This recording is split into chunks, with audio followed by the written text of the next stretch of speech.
Olá e sejam muito bem-vindos a mais uma de nossas análises. Hoje a gente vai fazer uma viagem fascinante no tempo, direto para o Brasil colonial, para desvendar um conflito histórico onde a inveja, o orgulho de classe e, principalmente, as dívidas ditaram todas as regras. Vamos direto ao ponto. O que acontece quando uma elite política, que se acha superior e cheia de poder, deve basicamente todo o seu dinheiro para a mesma classe mercantil que ela odeia? Pois é, essa é a tensão exata que preparou o terreno para um dos episódios mais malucos e explosivos da nossa história. Estamos falando de uma verdadeira panela de pressão movida a muito dinheiro, choque de classes e uma violência que era apenas questão de tempo para explodir. Para entender essa confusão toda, a gente precisa dar uma boa olhada no cenário inicial, dividido entre Olinda e Recife. A diferença entre esses dois lugares era simplesmente brutal. De um lado, tínhamos Olinda, a sede tradicional do poder. Ela representava o passado, sabe?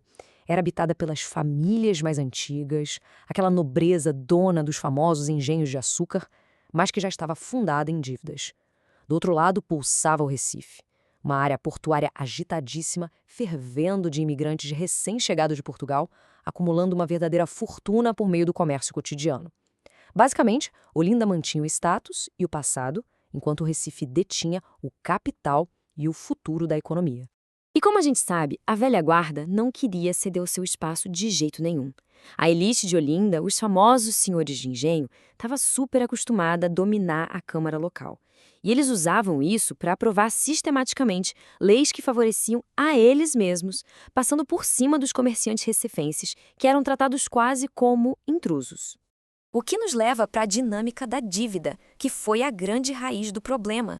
Os próprios relatos históricos da época têm uma frase que resume a situação de um jeito perfeito, descrevendo a natural antipatia de todo devedor ao seu credor. Com a queda dos preços do açúcar lá fora e a teimosia em manter um estilo de vida absurdamente luxuoso, os nobres senhores de engenho de Olinda se viram completamente afogados em dívidas. E quem é que financiava toda a sustentação? Exatamente, os prósperos comerciantes do Recife. Com o cofre cheio, os credores lá no Recife começaram a usar essa imensa riqueza como uma ferramenta mesmo, cobrando juros altos e assumindo as rédeas da economia.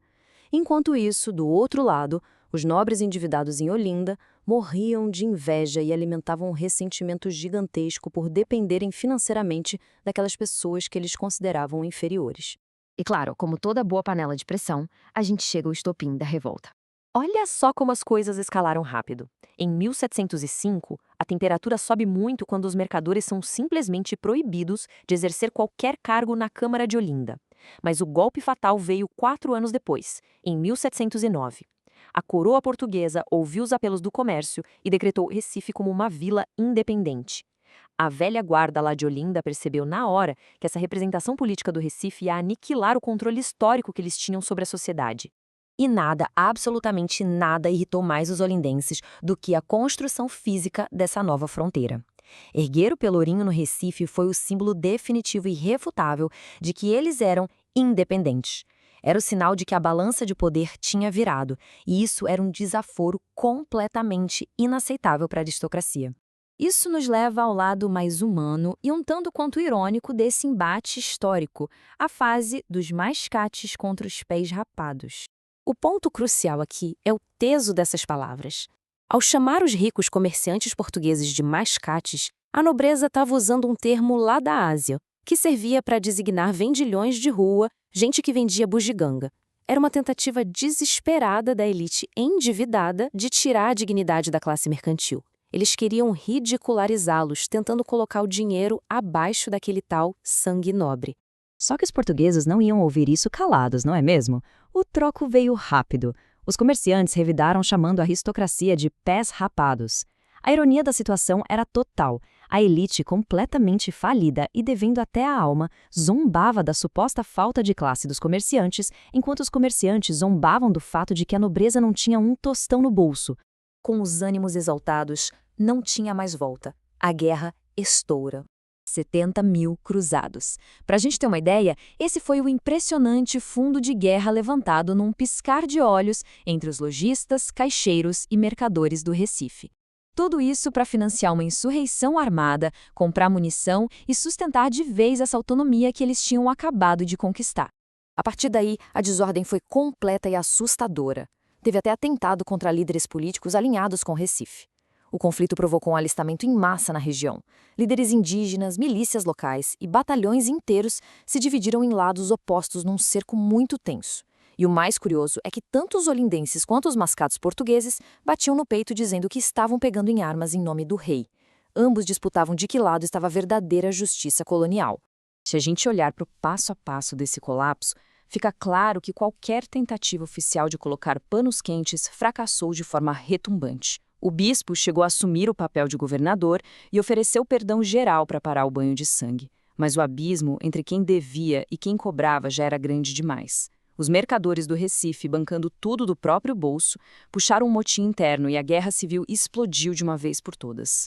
Tem um episódio no meio desse caos que parece até roteiro de filme de ação. O truque dos 800 homens nos Guararapes. No meio de um cerco pesado, 800 soldados chegam marchando do sul. Quando eles dão de cara com as tropas da nobreza de Olinda, eles simplesmente mentem, dizendo que vieram para lutar pela causa dos olindenses. A nobreza acredita na história, abre alas e, adivinha só, esses soldados marcham direto para dentro do Recife, fechando os portões e fortalecendo as defesas dos mascates. Passada a poeira, precisamos falar sobre o legado do conflito. Porque no fim das contas, a gente percebe que não foi só uma briguinha bairrista por causa de um pelourinho. Foi uma verdadeira fratura tectônica nas dinâmicas de poder no Brasil colonial.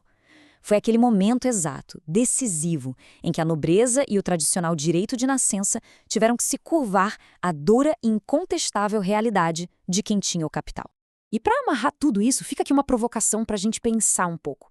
Observando como os prósperos mascates forçaram a sua independência frente àquela velha elite, será que a concentração de riqueza sempre vai exigir inevitavelmente o poder político para se autoproteger? É uma reflexão muito profunda que as armas lá de 1710 levantaram e que a gente ainda vê ecoar por toda a história da humanidade. Fique aí o pensamento. Muito obrigado por acompanharem mais essa nossa imersão na história e até a próxima análise.